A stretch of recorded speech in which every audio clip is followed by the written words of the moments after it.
Welcome into Herman Brothers on another sunny day for a Game 3 Top of the World Championship for the Mat-Su Miners and the Anchorage Bucks. Coming to you from Herman Brothers Field for the final time, I'm Dylan Vanderveen.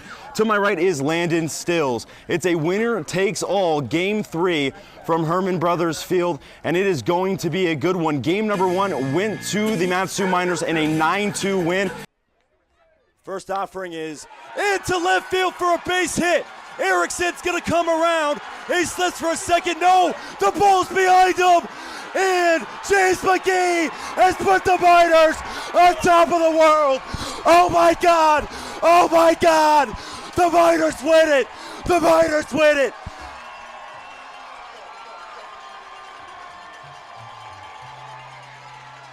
Stop the clock. Stop the clock. The drought is ended in Palmer. The Miners strike gold for the first time since 2018. To the shortstop in Hara. Swing and a miss. Big time K for McCandless to come in and shut the door. We're going to the 6th, 13-9 game. Payoff pitch, swing and a miss. Here comes the throwdown. It's a double play. The strikeout and the throwout. Nice job by Owens back there to focus. And there's 2 away for the Cougs. A 3-2. Poke towards center field, sending Stewart back towards the fence. Out it and everyone bow for the new home run king. Homer 25 for number 25. And Adam Paniagua sits alone as the home run king. 25 in a single season. The most in a Regis Rangers uniform. Fourth offering from Fernazzo is a high drive, deep left field. Forget about it, it's on the football field. Elliot Medlock continues to mash baseballs. This game is 1-0.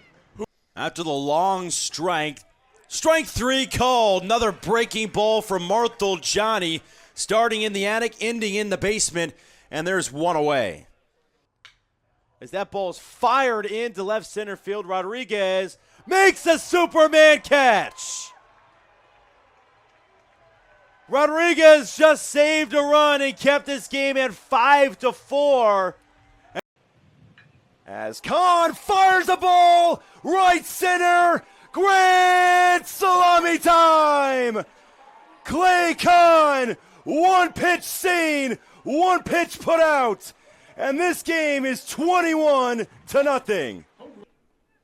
The 2-1. Down the line into left field. Geoffrey's gonna go. Jarvis is sitting him. Here comes the run.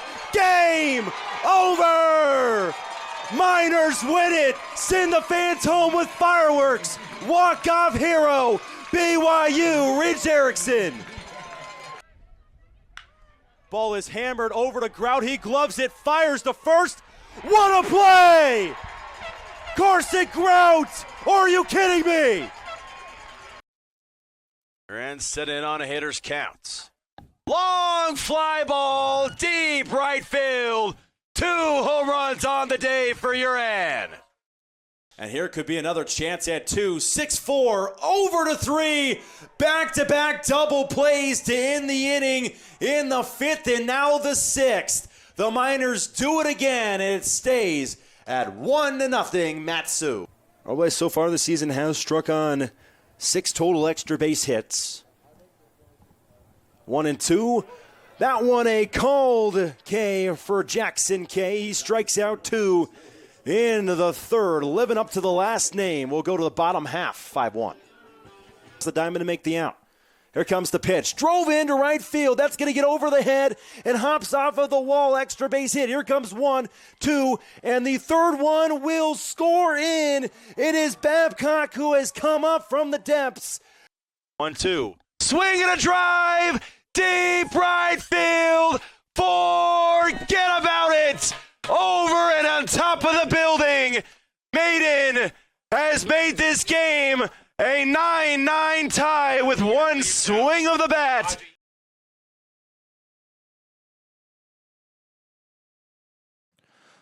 Welcome back in a 2-1 game from Mulcahy Stadium, top of the third. Dylan Vanderveen and Landon Stills right here on the Miners broadcast. Elliot Medlock steps in and takes strike one.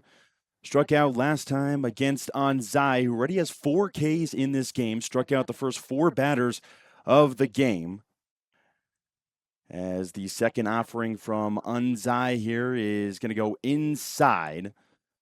Can't say enough about Elliot Medlock, hitting close to 300 with 4 homers on the year. With that 384 on base percentage as well, as he swings well out of the zone to a 1-2 count. One problem with Medlock is his strikeouts, including a couple of Golden Sombrero games. Had a great conversation with his dad a few weeks back about me calling out his Golden Sombrero on the broadcast, as he will strike out here, looking this time against Anzai, as the strikeouts continue to be the main problem. But it was just the way that I said Golden Sombrero that really made his dad laugh. I always say, and put on the sombrero, the Golden Sombrero. As that brings up Carter Geffrey, the talent from Iowa, slash line so far of 348 with a 487 on base percentage. That's the top in the ABL. 20 total walks as well on his resume. And a 0-1 count so far as the redshirt freshman, as he'll swing through the second strike. 0-2 after a big hack. Started off slow in exhibition play, hitting just 150, but has turned on the heat since then and never turned it off all season.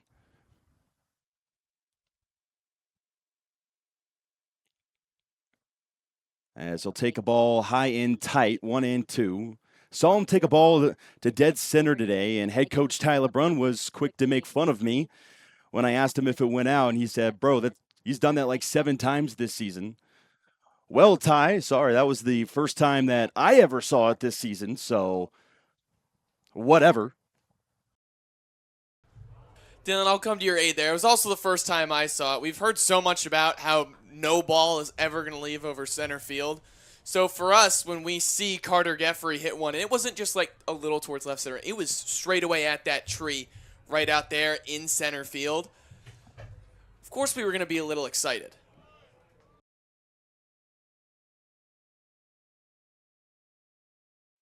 2-2 for Geffrey. Miners with 199 runs on the season, still looking for that 200th run. As he'll smoke a ball towards left field, and it will go into the bullpen. As we've seen him crush a couple of balls this season.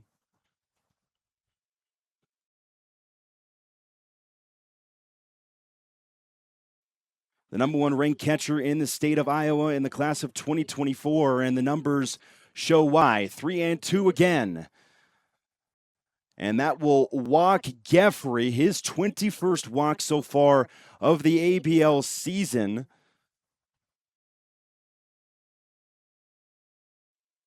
Well, I mentioned the most runs produced by a Miners team since 2017 to the 2018 season. But fun fact about that team is they played 42 games that season and scored 200 runs. This team has scored 199 in now just 28 games.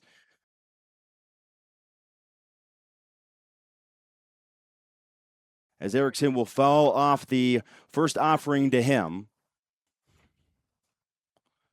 Talked to Pete Christopher, the general manager of the Mat-Su Miners, and he said this might be the best offense to ever step foot in Palmer.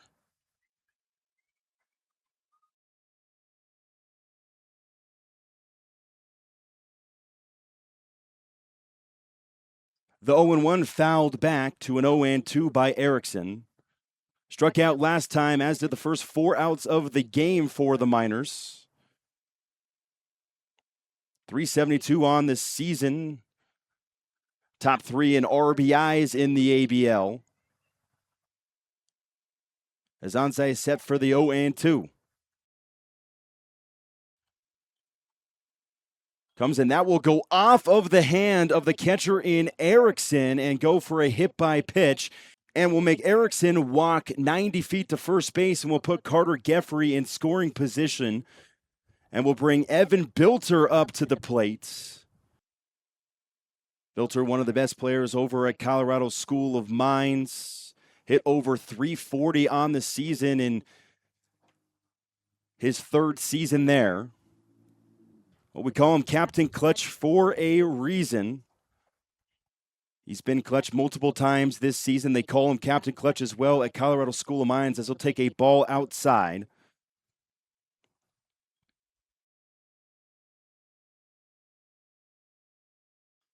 Evan Bilter, the talent from Colorado School of Mines, only about 25 minutes away from where I grew up and where I do my broadcasting in the RMAC, Rocky Mountain Athletic Conference.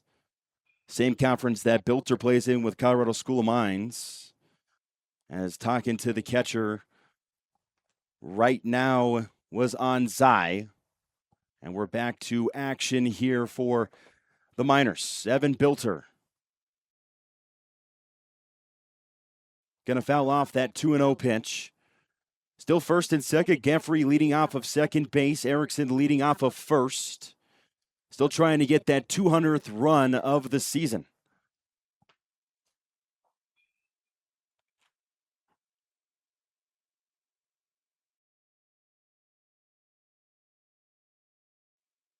Two and one from Anzai.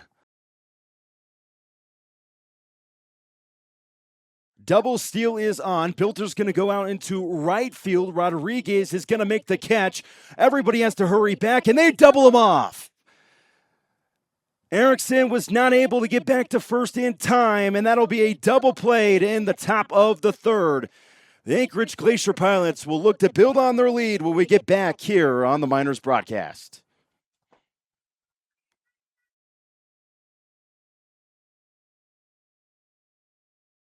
You can clinch a playoff spot with a win over the Bucks tonight. Also move the magic number to 3 for home field advantage throughout all of the playoffs. What's the message for the guys going into tonight? Just go out and play hard. Control the controllables. Obviously, you're trying to put yourself in a good position for the playoffs. Manager Sands here with the starter Cole Marthel, Johnny. This pitching staff has done a very good job on this win streak of 11 straight games. What kind of adjustments have you guys made from the beginning of the season for that dominance? Really just kind of going back to the fundamentals of attacking every pitch and not focusing too far ahead in the game, just going pitch by pitch. Shutout wins against the Anchorage Glacier Pilots, 3 total on the season against this team. What have you seen from your pitching staff to shut this team down? We just have a similar plan for every game. We just kind of get after it. We just try to locate pitches early and then kind of land, extend, and then expand. Here with the pitcher and Gavin Blackowitz, really good start so far for the Matsu Miners. 6 1/3 innings so far pitched. But this is your first time taking on the Bucks. What are you doing to stop their hitting momentum? I'm just going to trust my stuff, trust my defense behind me, pound the zone. And Miners Sands here with the reigning player of the week in James McGee. James, you guys can clinch solely in the regular season today. What do you guys got to do to get the 14th win in a row and clinch? Really, just keep doing what we've been doing. And the message for tomorrow, I have a feeling I know what it's going to be, but what's the message tomorrow? What do you think it's going to be? I think it's going to be the job's not finished. Job's not done. We're just going to come out tomorrow and play our brand of baseball. Play small ball when we have to, pitch it and pick it, and we'll be in a good spot. Thank you, Coach. I'm here with Speedy McGee, James McGee himself, who just hit the walk-off hit to send the Miners to their first top of the world championship since 2018. James, I want to kiss you right now, but I'm going to hold it off on the broadcast.